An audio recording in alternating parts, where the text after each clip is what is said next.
382. Whatever you may donate and whatever value may make to help other people and to teach them the truth, it will be repaid 1,000 times over by those who esteem your help and your knowledge and your wisdom. 383.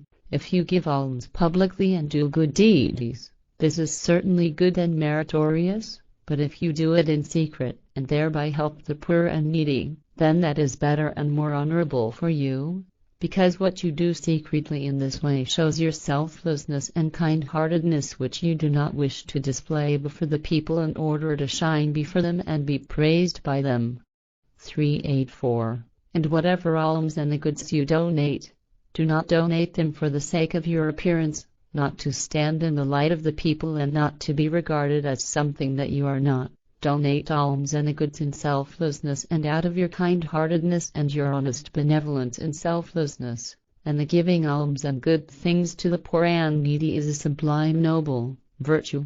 And what you donate to the poor and needy in terms of alms and good things will be amply repaid to you with the goods of love and through a good conscience, so that you will experience happiness and joyfulness, however not suffer any disadvantage. Alms and good gifts for the poor and needy are all timely for those who are defined as verifiably living in poverty and need, and those who are incapable of earning their bread themselves. Alms and the good gifts are also for the old who are infirm and can no longer do anything of important work. The unknowing ones amongst you believe that those defined as poor and needy as well as the old and infirm are free from need if they refrain from demanding begging. You may recognize the truly honest poor and needy and the aged and infirm by their appearance conduct, because they do not ask importunately and they cast their eyes to the ground in humiliation shamefacedness. 386. And those among you who give from their goods and chattels, from their possessions and wealth to the poor and needy, to the aged and infirm, and who do it day and night, secretly and known publicly, and in good selflessness and honorable benevolence, their reward will be thanks and respect, and no fear shall befall them because of their good deeds, nor shall they suffer because of them. 387. It is not your responsibility if the unknowing ones and inequitable ones, irresponsible ones / unfair ones, do not follow the right path, in order not to be connected to the truth teaching and the laws and recommendations of the formation creation, because you can only give them benevolent advice and instruction, but how they lead themselves is a matter of their own volition.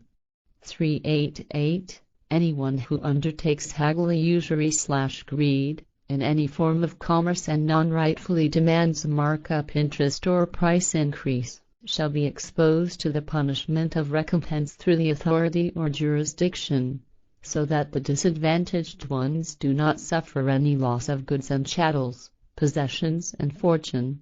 In commerce involving goods and things, the markup, interest or price increase, shall be regulated and defined by the authority according to the goods or things and their value. However, if hagglers versus ones / usurers, and inequitable ones, irresponsible ones / unfair ones, taking a markup interest, are not understanding and they continuously repeat their outrageous and erroneous behavior against the given demand, instruction / regulation / directive of the authority, then they are given over to the jurisdiction for the fulfillment of guidelines, which is the separation from the people's society, for a certain time.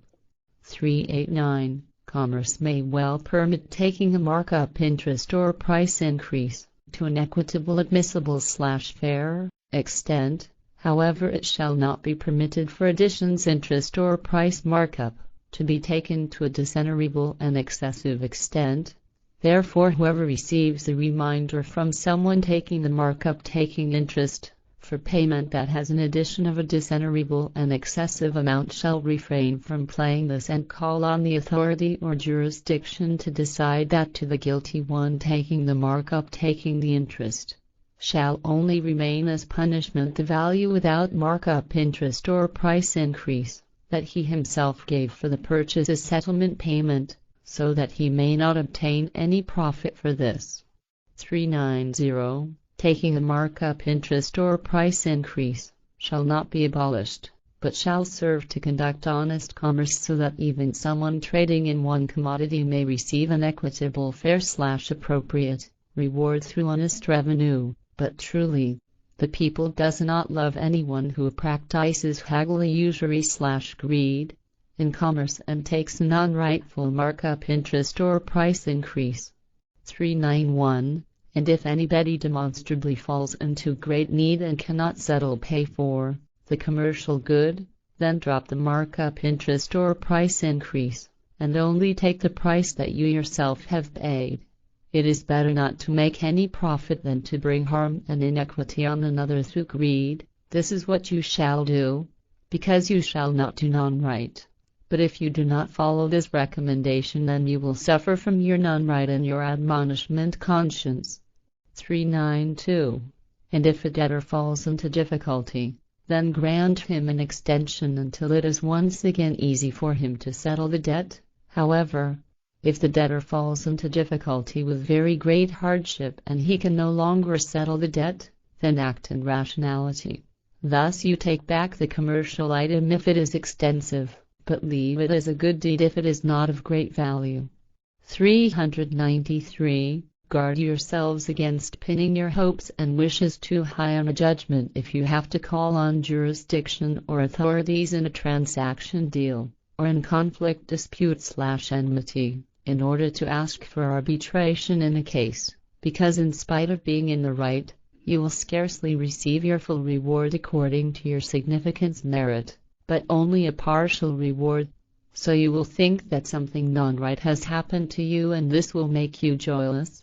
But consider that every jurisdiction reaches a judgment according to its own legal guidelines criteria, which do not correspond to your wishes and hopes which you have set out in advance. It may very well be that the jurisdiction agrees that you are in the right, if this is the case, but you suffer some loss in any case because you pin your hopes and wishes too highly.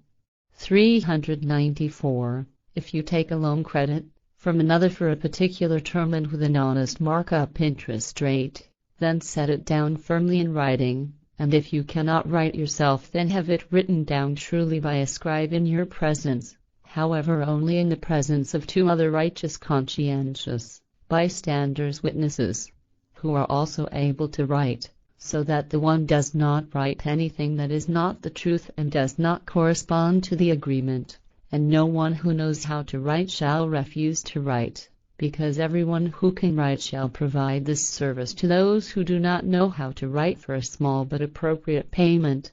Therefore have the person who can write perform the writing, and have the person who is entering into the undertaking obligation say to the scribe what he is to write, and say that he must not falsify or defraud anything. However, if the person entering into the undertaking obligation is of low intellect or weak or incapable of instructing what has to be written, then someone who looks after his or her affairs says in honesty and equitableness, fairness, what must be recorded in writing, and the witnesses shall not refuse to attend when they are called on, and do not disdain to write down everything precisely, whether it be much or little, and together with a defined term period for repayment. And do not make the bystanders witnesses, and the scribes unto guilty ones, and do not bring any disadvantage, forfeiture/damage, on them if the one who gives out the loan credit does not stick to the agreement and has to be brought before the jurisdiction. And it is also permitted for the person giving the loan creditor/credit giver to demand a contribution loan deposit of a rightful amount as collateral and contingency deposit, which shall become his property if the loan credit is not repaid by a redemption repayment. 395. And if something is entrusted to someone in contingency deposit, then the person to whom it is entrusted shall hand back, issue/give back, what has been entrusted when it is demanded back rightfully. If what has been entrusted in contingency deposit is concealed, hidden/not given back/denied, then the bystanders witnesses shall present their justification evidence. If what was entrusted in contingency deposit is nevertheless concealed, then the authority or jurisdiction shall be called upon,